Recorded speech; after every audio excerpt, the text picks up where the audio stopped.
सुबह के 7 बज रहे थे। सब मायूस उसी बड़ी कुटिया के सामने बैठे हुए थे जहां लकड़ियों के बड़े बड़े टुकड़े रखे हुए थे और बीच में हल्की हल्की आग पर चाय की केतली पड़ी थी। आर्यन दोबारा से अपने लिए चाय बना रहा था। सबके चेहरे पर चुप्पी थी। केतली के अंदर उबाल आते ही आर्यन केतली उठाता है और 2 कप में चाय डालता है। एक कप वो वेदा की तरफ करता है जो आर्यन के बगल में ही बैठे हुए थे। उन्हें वो पकड़ाना चाहता था चाय का कप, पर वेदा मना करते हैं, जिस पर आर्यन कहता है, सर चाय पी लीजिए, अच्छा लगेगा आपको, रात भर आप जागे हैं। जिस पर आर्यन की बात मान वेदा उस कप को पकड़ते हैं और एक चुस्की लेकर कहते हैं, स्मृति जी, आपको उदास होने की जरूरत नहीं है। आपको मेरी चिंता थी इसलिए आप बाहर आए। अब कोई भी होता तो ये सुनकर बाहर आ ही जाता। और वो शैतान भी तो बोल रहा था कि भालू बदला लेने आया है तो हर कोई सोचेगा कि हाँ हो सकता है। आप परेशान मत होइए। जिस पर गुरुजी भी हामी भरते और स्मृति वहीं बैठी सिसकियां भर रही थी और प्रिया उसे शांत करा रही थी। स्मृति कोई बात नहीं, तुम्हें सर की चिंता थी, तुम बाहर आई, तुमने कुछ बुरा थोड़ी किया है, सर का अच्छा ही चाहा तुमने।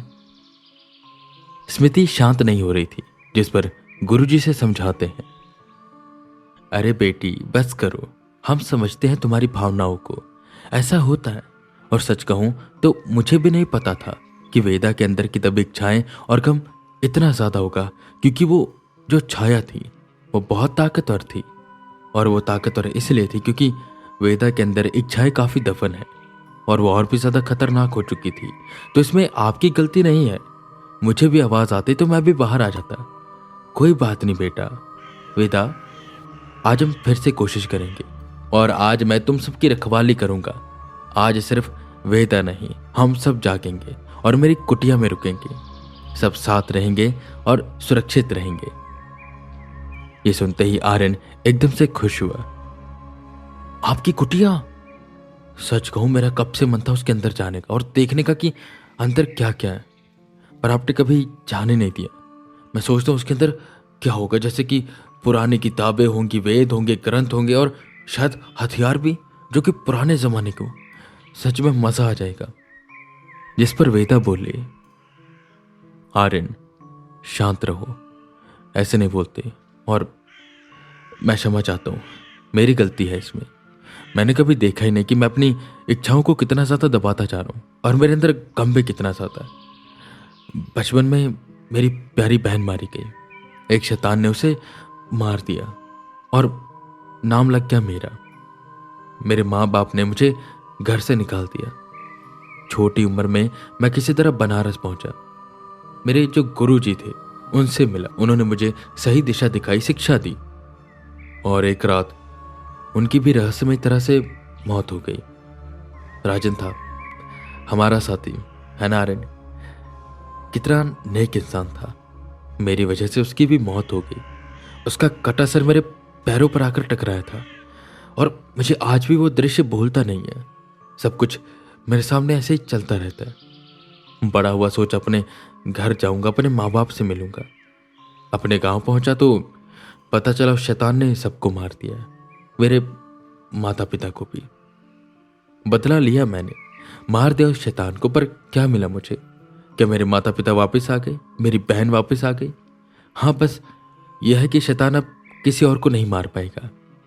ऐसा लगा जो मेरे दिल के करीब आया वो मारा गया। डर सा लगता है सबको लेकर। आर्यन, तुम्हें भी। अगर तुम सबको कुछ हो जाएगा तो? ये सब मेरे गम है और मेरी इच्छाएं कितनी है। इच्छाएं शायद ऐसी हैं जो मुझे पता ही नहीं है। मैं एक सामान्य जिंदगी जीना चाहता हूँ, थक गया हूँ, बस भगवान की भक्ति करना चाहता हूँ। और आज मैं आप सबके सामने अपने दिल की एक भावना रखता हूँ, कबूल करता हूँ कि मैं भी चाहता हूँ कि मेरा परिवार हो, जिनके लिए मैं जीऊँ, जो मुझसे प्यार करें। और शायद यही सब चीजें उस छाया को और ताकतवर बना रही हैं। ये सब बातें सुन गुरुजी उठे। उन्होंने वेदा के कंधे पर हाथ रखा और कहा, वेदा, समझता हूं मैं तुम्हारी बातों को। इन चक्करों में हम अपनी भावनाओं को काबू कर देते, ना कोई दर्द हो, ना कोई भाव आए, पर अगर मैं तुम्हें सच बताऊं, अगर ऐसे हम उन्हें दबाएंगे तो वो बस मन में मर कर रह जाएंगे। ये चक्र इसलिए जरूरी है कि तुम अपनी उन भावनाओं को दबाओ नहीं, बल्कि बाहर लाओ, उन्हें अपनाओ। जब तुम इन भावनाओं को अपनाओगे, संतुलन बनाओगे, तो कुछ बड़ा करोगे, तभी तुम कुछ कर पाओगे। मैंने तुमसे ये नहीं कहा कि अपनी भावनाओं को मार दो, बस उन्हें अपनाओ, इच्छाओं को अपनाओ, उन्हें समझो कि हाँ मेरी इच्छा है ये। उन्हें दबाओ नहीं, पर संतुलन में रखो। मैं जानता हूं वेदा, आज तुम कर लोगे।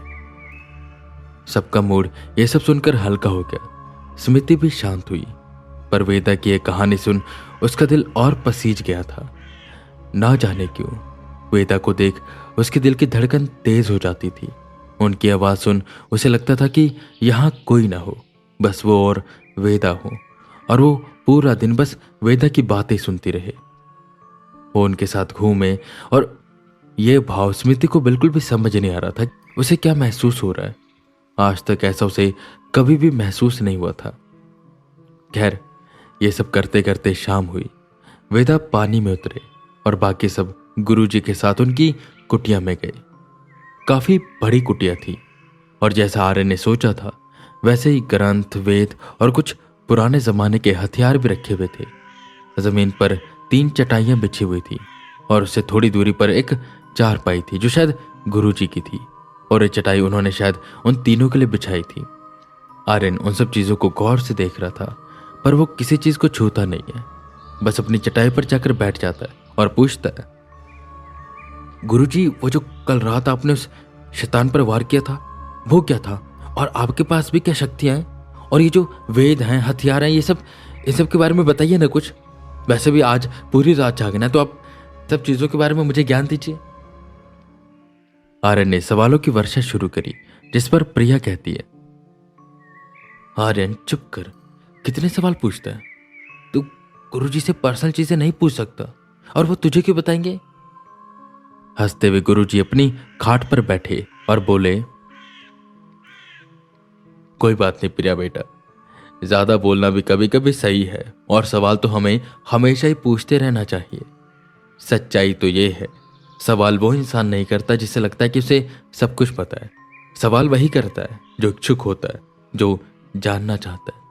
मेरी जो शक्ति तुमने कल देखी, मेरे पास भी 3 चक्र जागृत है, पर मेरे पास 7 चक्र नहीं है, बस 3 है। और मेरा कार्य, मेरा लक्ष्य बस, और मेरे कार्य और मेरे लक्ष्य के अनुसार इतना ही काफी है। मैंने कभी और की लालच में अपनी बुद्धि नहीं गवाई।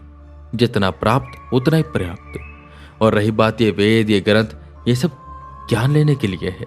इस ब्रह्मांड में क्या कुछ नहीं है, और तुम्हें इन सब चीजों के बारे में यहां से पता चलेगा। धरती का मूल आधार हम इंसानों का, हमारे कर्म, सब कुछ। ज्ञान के लिए इन्हें पढ़ना बहुत जरूरी है। और ये जो तुम शस्त्र देख रहे हो ना, ये हमारे पुरखों द्वारा उपयोग किया जाता था। पता है, ये भूमि पहले असुरों की थी, पर यहाँ पर ये जो झरना है ये बहुत ही दिव्य है।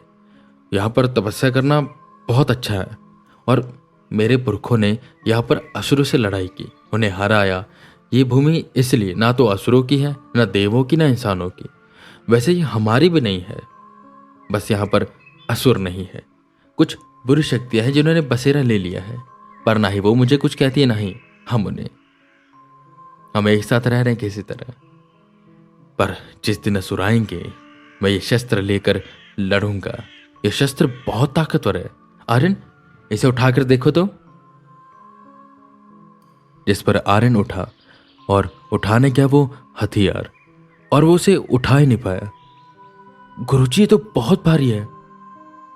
जिस पर गुरुजी आए, उन्होंने एक हाथ से उसे उठा लिया और कहा, भारी नहीं है, इसे बस वो उठा सकता है जो इसके लिए सक्षम है, शुद्ध है, सच्चा है, जो धर्म के लिए इसका उपयोग करना चाहता है।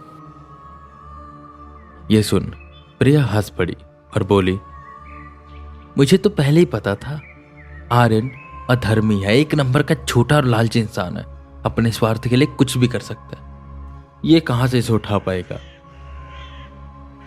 जिस पर सब हंसने लगे और आर्यन मुंह बनाकर बैठ गया।